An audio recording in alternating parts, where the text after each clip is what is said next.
Assalamualaikum warahmatullahi wabarakatuh. Ketemu lagi dengan saya Dr. Arif Munandar dalam acara kesayangan kita, Dr. Talk Health and Solution. Nah, kali ini saya akan bicara tentang ibu hamil. Tapi ibu hamilnya agak berbeda nih.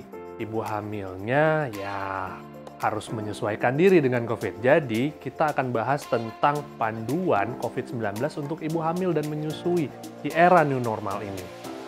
Nah, ibu hamil dan menyusui sebenarnya angka positifnya makin lama makin banyak. Kenapa? Karena daya tahan atau sistem kekebalan tubuh ibu hamil ini berbeda dengan orang sehat biasa.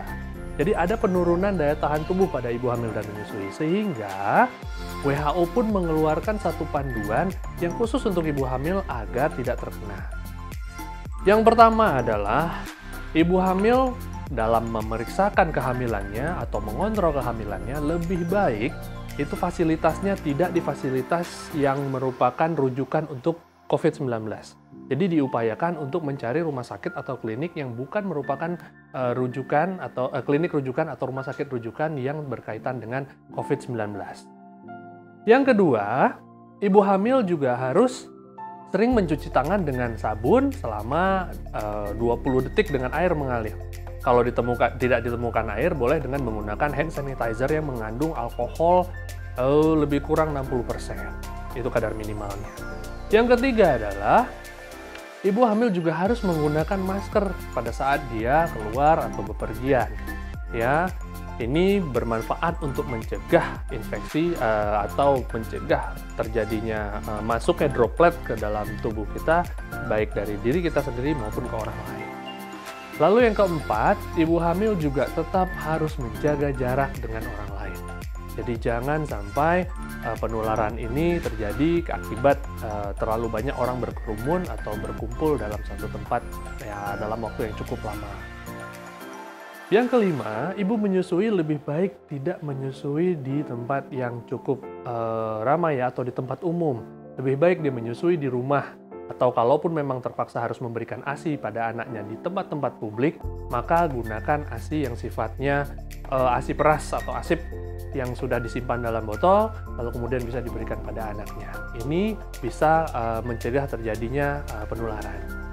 Dan yang terakhir, yang keenam, adalah ibu hamil dan ibu menyusui harus mendapatkan gizi yang cukup. Ya, supaya air susunya tetap banyak, maka dia harus cukup minum. Ya, cukup dehidrasi dengan baik dan juga harus happy supaya kadar hormon endorfinnya akan tinggi dan akan memperbanyak produksi ASI-nya.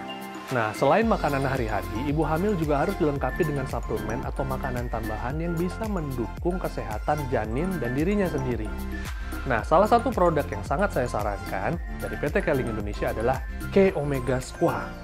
Kenapa K-Omega Squaa? Karena kandungan EPA dan DHA yang tinggi di dalam Omega Squaa ini bisa membantu perkembangan otak anak, sel-sel saraf anak atau janin agar berkembang dengan optimal dan baik. Jadi, transfer gizi sudah bisa dilakukan pada saat ibu masih mengandung anaknya.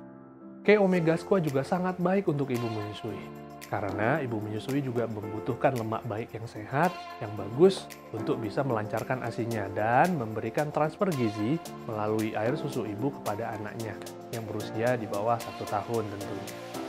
Jadi, kalau pengen anak kita tetap sehat, lalu kemudian lahir dalam keadaan baik, berprestasi kemudian hari, maka lebih baik kita sudah mulai investasi gizi pada saat ibunya sudah mulai hamil. Jadi, ibu hamil jangan malas-malas makan suplemen ya. Yang kedua adalah K-Tricious Botanical Beverage Mix Blackcurrant.